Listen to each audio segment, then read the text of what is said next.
5 marks का हमारा notice writing आता है हमेशा। तो 5 मार्क्स में हमको किन किन चीज़ों का ध्यान रखना पड़ता है और नोटिस किस तरीके के होते हैं, किसको हम नोटिस कहते हैं, वो सब चीज़ें जो है वो नोटिस राइटिंग में है।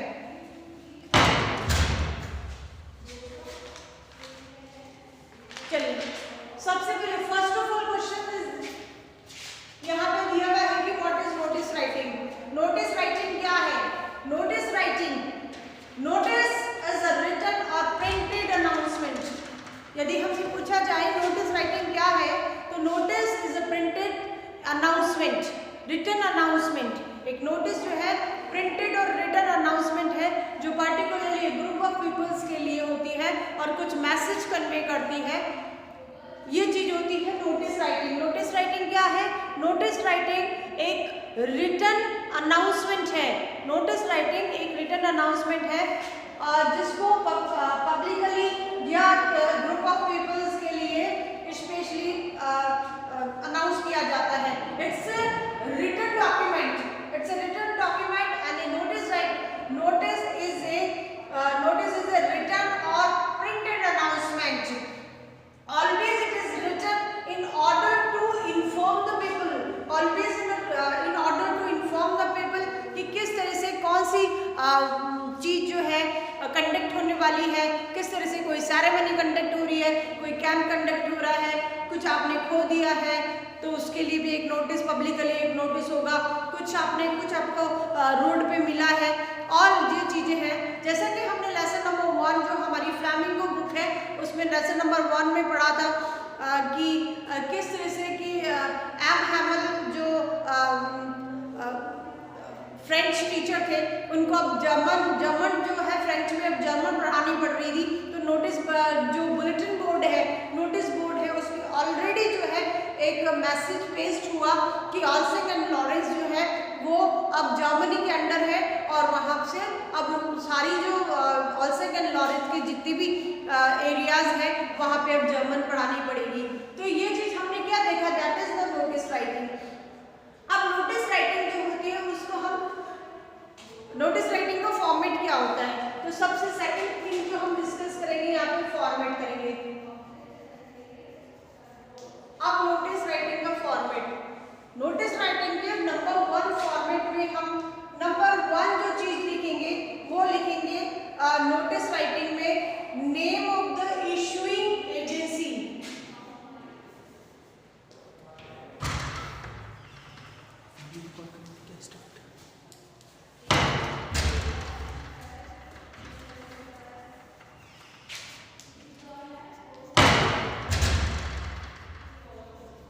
Name of the issuing agency, जिस भी नाम से, जिस भी नेम से कोई अथॉरिटी या इशूइंग अथॉरिटी होती है वो अपना नोटिस जो है वो नोटिस बोर्ड के ऊपर पेस्ट करता है और वही इशूइंग अथॉरिटी होती है।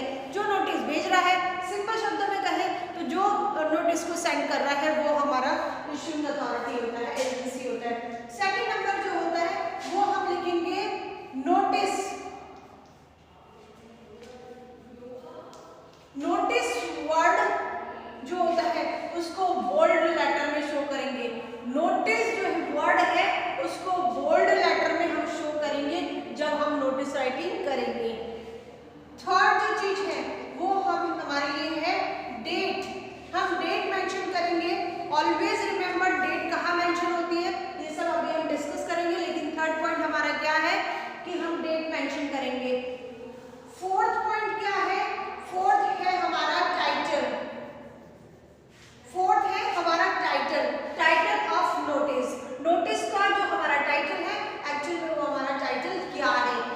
नेक्स्ट जो है फिफ्थ नंबर पे द कंटेंट और the body of notice. Body of notice next हमारा टॉपिक है body of notice. And last में जो हमारा होगा वो ऑथराइज्ड या हम नेम एंड सिग्नेचरी, जो सिग्नेचर है लास्ट जो है वो हम करेंगे name and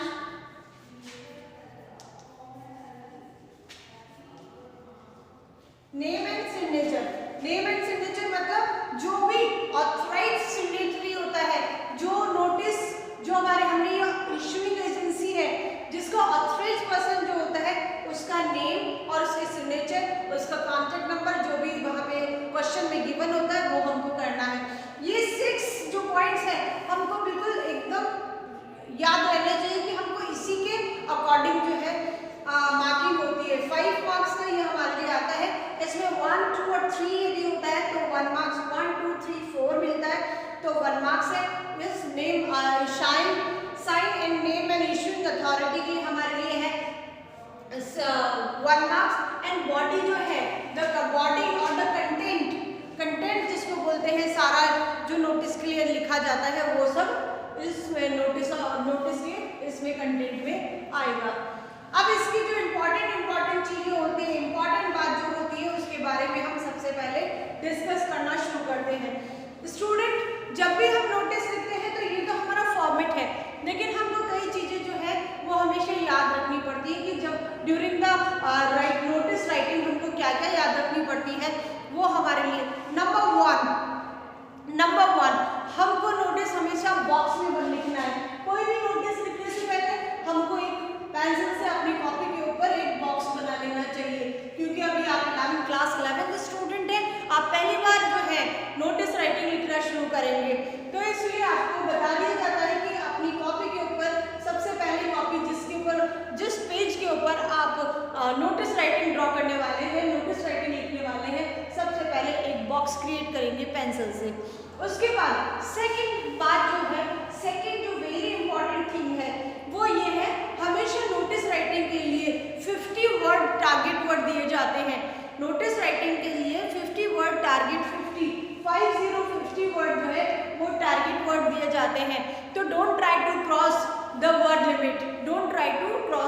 limit, word limit 50 words की होती है।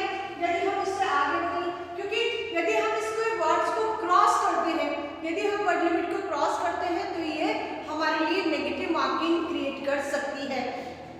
नेक्स्ट जो है इसके लिए हमको याद रखना पड़ेगा रिपीटेशन ऑफ द सेंटेंस, क्योंकि सबसे इंपॉर्टेंट बात कि हमेशा जब भी हम नोटिस राइटिंग करते हैं तो हमको फॉर्मल लैंग्वेज यूज करनी है, हमको फॉर्मल लैंग्वेज ही उसके लिए यूज करनी है टोटल। और आपको ध्यान है जब भी हम फॉर्मल लैंग्वेज यूज करते हैं तो हम टू द पॉइंट की बात करते हैं, टू द पॉइंट ही हमारा वर्क करते हैं। तो स्टूडेंट, जब भी नोटिस राइटिंग लिखनी है फॉर्मल लैंग्वेज हमको यूज करनी है, और फॉर्मल लैंग्वेज तो टू द पॉइंट है, और जब टू द पॉइंट है तो इसके लिए एक सबसे बड़ा पॉइंट है कि रिपीटेशन तो होना ही नहीं चाहिए। तो दिस इज नॉट रिपीटेशन है, उसको शुड बी अवॉइडेड। रिपीट जो भी आप कर रहे हैं उसको हमेशा आप अवॉइड करेंगे।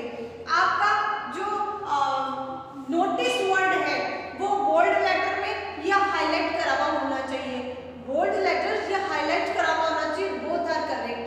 आपका नोटिस वर्ड जो इशूइंग अथॉरिटी के बाद आता है, बच्चों जो मेन चीज है वो ये है कि name and title name and notice हम कोशिश करें उसको बोल्ड लेटर में लिखने की। लेकिन यदि टाइटल नेम जो हमारा जो पूरा इशूइंग अथॉरिटी का नेम है वो बहुत ज़्यादा लंबा होता है तो कई बार नहीं कर पाते, तो इसके लिए जो 1 और 2 के लिए समटाइम हम लीनियंट हो जाते हैं कि हम स्टार्टिंग वर्ड जो होता है वो कैपिटल में लिख के rest of the sub small में लिख सकते हैं, name of the issuing authority के लिए एंड टाइटल के लिए। लेकिन ये जो नोटिस वर्ड जो हमको लिखना है कि दिस इज नोटिस, तो यहाँ पे ये मस्ट है कि हम उसको बोल्ड लेटर के अंदर ही लिखें। हमने आपको 3 से 4 पॉइंट बताए हैं। फर्स्ट इसकी वर्ड लिमिट है, सेकंड इसका बॉक्स बना हुआ होना चाहिए, थर्ड जो बात है वो ये है कि हमको रिपीटेशन नहीं करना है, avoid the repetition of the word, phrases etcetera हमको यूज ही नहीं करना, बिकॉज हम फॉर्मल जो है वो लिख कर रहे हैं। नेक्स्ट जो है टाइटल जो होता है उस पे आते हैं हम कि टाइटल कैसा होना चाहिए, तो title should be appropriate, title should be appropriate. हम बात कर रहे हैं कि नोटिस राइटिंग के अंदर हमको कौन सी चीज़ों को बहुत अच्छे से जो है याद रखना चाहिए, तो title should be in proper way, बहुत ही ऑथेंटिक टाइटल होना चाहिए, बहुत ही आई कैचिंग टाइटल होना चाहिए, और ताकि यदि आपका कोई क्वेश्चन है, आपके जो सीबीएसई बोर्ड एग्जामिनेशन में यदि नोटिस का क्वेश्चन आता है, पूरा कंप्लीट क्वेश्चन आपने पढ़ लिया है और you are unable to decide what is the suitable title, तो वहाँ आपके 1 मार्क जो है वो डिडक्ट हो जाएंगे, क्योंकि टाइटल किसी भी चीज़ का यदि टाइटल एप्रोप्रिएट होता है तो उसका कंटेंट अपने आप से ऑटोमेटिकली हमको आइडिया हो जाता है कि आज इस नोटिस पे किस बारे में बात की जा रही है। तो title should be appropriate and eye catchy. I am repeating, title should be appropriate and eye catchy. Clear. अब हम आते हैं कंटेंट के ऊपर, बॉडी ऑफ द नोटिस जो होता है उसके ऊपर, कि नोटिस राइटिंग में हमेशा हमारा कंटेंट में लैंग्वेज जो होती है वो हमारी होनी चाहिए बिल्कुल क्लियर होनी चाहिए। सबसे पहले don't try to use phrases and proverbs and idioms etcetera, only simple language with formal conduction. हमारे फॉर्मल जो हमारा फॉर्मल लैंग्वेज होगी उससे हमारी जो है कंस्ट्रक्शन इसका होना चाहिए। नेक्स्ट जो है नेम एंड सिग्नेचर। लास्ट में जो हम जो ऑथेंटिक सिग्नेचरी लेते हैं वो एक पर्सन जो इश्यूइंग अथॉरिटी के द्वारा इश्यू किए जाते हैं उनके नेम एंड सिग्नेचर जो होते हैं वो भी मस्ट है इसके अंदर। वो आप किसी भी उसमें ले सकते हैं कि बोल्ड लेटर में नहीं है, स्मॉल में, this is your choice. This is the, अभी हमने पढ़ा what is notice and notice के फॉर्मेट क्या है, एंड वन मोर थिंग कि नोटिस जो है उसमें हमको कौन कौन सी चीज़ों का ध्यान रखना चाहिए। अब जो इम्पॉर्टेंट चीज़ है स्टूडेंट वो ध्यान से सुनिएगा कि जब भी हम नोटिस पढ़ते हैं, जब भी नोटिस को हम करना शुरू करते हैं तो हमेशा हमें एक बात ध्यान में रखनी चाहिए कि नोटिस राइटिंग के समय जो पूरा हमारा नोटिस होता है वो 5 क्वेश्चंस को सॉल्व कर पा रहा है या नहीं कर पा रहा है। तो यदि वो हमारी 5 क्वेश्चंस को सॉल्व कर पाता है मतलब हमारा जो नोटिस राइटिंग है वो परफेक्ट है। अब वो 5 क्वेश्चन कौन से हैं, ब्लैक बोर्ड पे देखिए।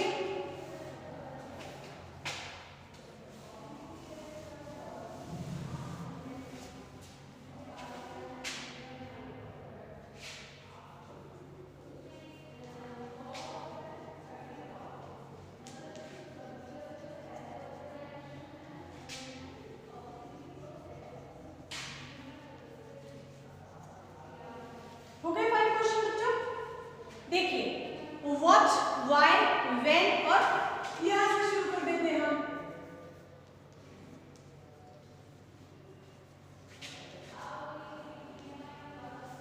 ठीक है, अब ये 5 क्वेश्चन जो है what, why, when, where and whom, ये 5 क्वेश्चन जो है यदि ये 5 क्वेश्चंस के आंसर हमें उस नोटिस में मिल जाते हैं मतलब हमारा नोटिस राइटिंग परफेक्ट है।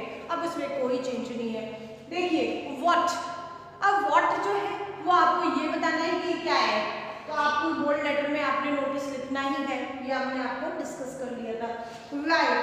Why we writing the notice, because हमने जो कंटेंट डालना है हमको बताना है इस कंटेंट के अंदर कि why we are writing the, because we find some competition, some camps, इस तरीके से सारे जो भी हमारे टॉपिक हैं जो हमारे कंटेंट बनेंगे उसके आगे। तो हमको नोटिस राइटिंग के अंदर जो कंटेंट होगा उसमें व्हाई क्वेश्चन को आंसर करना है। वेयर, अब इस नोटिस राइटिंग की बॉडी के अंदर और कंटेंट के अंदर ही हमको बताना है कि क्या चीज़ कब हेल्ड होने वाली है, क्या कंपटीशन होने वाला है, क्या कैंप होने वाला है, ये सब चीज़ें हमको इस बॉडी में इसमें कंटेंट के अंदर डिस्कस करना है। व्हेन भी उसी में, व्हेन मतलब कब होने वाला है, क्या होने वाला है, कहाँ पे होने वाला है और उसको कौन कंडक्ट करा रहा है, कौन कंडक्ट करा रहा है, कौन पार्टिसिपेंट जो है वो इसके अंदर है, तो वो हमारे इशूइंग अथॉरिटी जो है वो आ जाएगी। वापस बता रहे कौन कंडक्ट करा रहा है और कौन पार्टिसिपेट कर रहा है। तो कौन कंडक्ट करा रहा है, कौन पार्टिसिपेट कर रहा है, कंडक्ट कौन करा रहा है, किसको, हमको कौन ऑथराइज है, ये दोनों क्वेश्चंस के आंसर जो है हमारे इससे सेट बिल्कुल जो है वो निकल के आ रहे हैं। एंड डेट कब है, टाइटल क्या है, ये सारी चीजें जो है इन 5 क्वेश्चंस के आंसर्स को क्लियर करती है। अब हमारे पास कुछ जो टॉपिक्स हैं जिसको हम डिस्कस करते हैं कि सबसे पहले कि इसके लिए अभी आएगा आपके पास क्वेश्चन कि इसके लिए कौन कौन से टॉपिक होते हैं मैम, जनरली किस क्वेश्चन से रिगार्डिंग इसके अंदर आंसर मांगे जाते हैं। तो सबसे बेटा पहले मांगे जाते हैं इसके अंदर कि कोई किसी भी तरीके का कंपटीशन हो। अब मैं आपको टॉपिक्स के नेम बोलती हूँ। Competition is there in notice writing, there is a message for the competition, for the historical tour or some kind of tour, and lost and found exhibitions के लिए भी इसमें कई बार जो है वो किया जाता है, नोटिस भेजा जाता है। कई बार जो है इसके अंदर कोई कैंप जो है वो भी कैंप ऑर्गेनाइज किया जाता है, तो उसके लिए भी इसके अंदर जो है नोटिस राइटिंग के अंदर जो है दिया जाता है कि नोटिस राइटिंग इसके अंदर आपको करनी है। ये इतने जो टॉपिक्स हैं वो हमने आज डिस्कस किए। अब मैं इसको एक बार रिपीट कर देती हूँ आपके लिए, क्योंकि रिपीट करने से आपको एकदम माइंड में अच्छे से और आ जाएगा, ताकि कल जो है कल की क्लास के अंदर हम क्या कर पाएंगे, कल की क्लास में हम कुछ क्वेश्चंस जो हैं नोटिस राइटिंग से रिलेटेड, किस तरीके की लैंग्वेज यूज़ की जाती है, किस तरीके से इस एक नोटिस राइटिंग को जो है हम लिख सकते हैं अपने, तो वो चीज़ हम डिस्कस करेंगे आज की क्लास में। हम इसको रिपीट कर लेते हैं। सबसे पहले what is notice writing? What is notice writing? Notice writing is a written, और इसको एक नोटिस राइटिंग को हम इस तरह से कह सकते हैं कि notice writing is a written or printed announcement. I am repeating, notice writing is a written or printed announcement. Notice writing एक written और printed announcement है children, जो कि it is written in order to inform a large number of people about something that has happened, as about to happen, something जो large number of the people for something happen that about to happen. And one more thing, कि it could be an event and a competition and a found or lost notice, or just a piece of information. Notice is a piece of information. Notice is a piece of information, is a kind of a written and printed announcement also.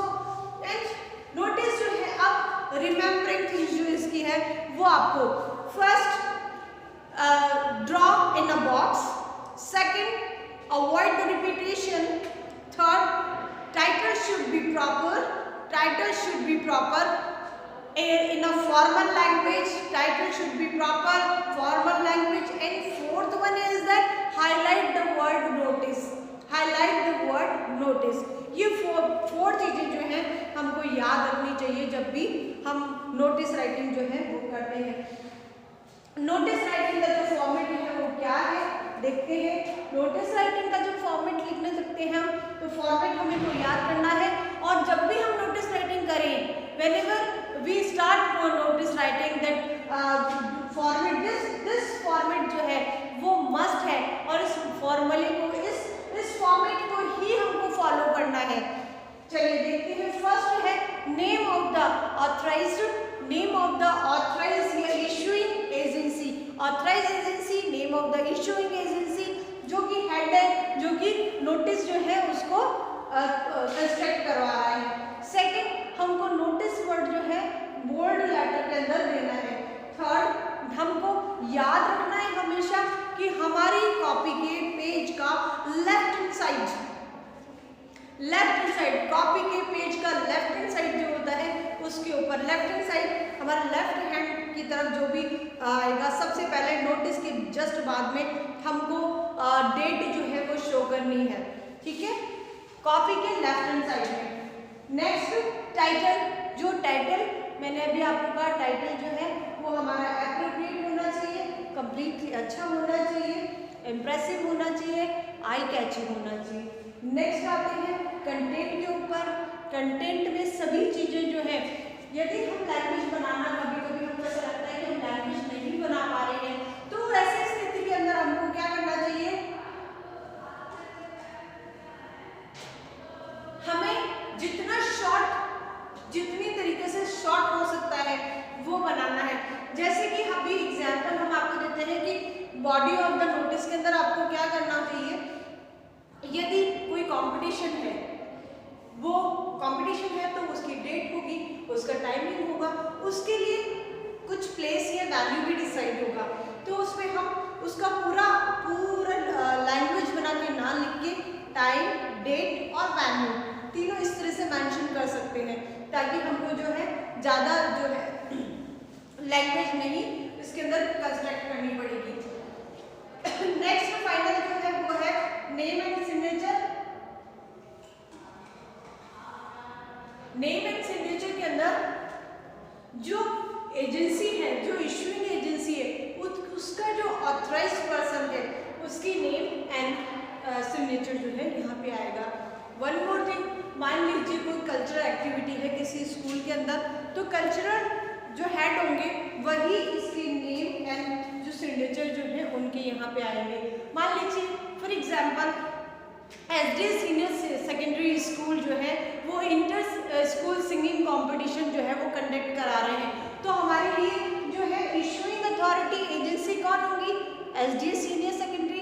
और जिस व्यक्ति को, जिस teacher को, जिस authorised person को ये सारी जिम्मेदारी रिस्पॉन्सिबिलिटी दी गई होती है अथॉरिटी के द्वारा, वही जो नीचे जो है हमारे नेम एंड सिग्नेचर के अंदर आएंगे। मतलब आपको दिया हुआ होगा, क्वेश्चन के अंदर आपको दिया हुआ होगा।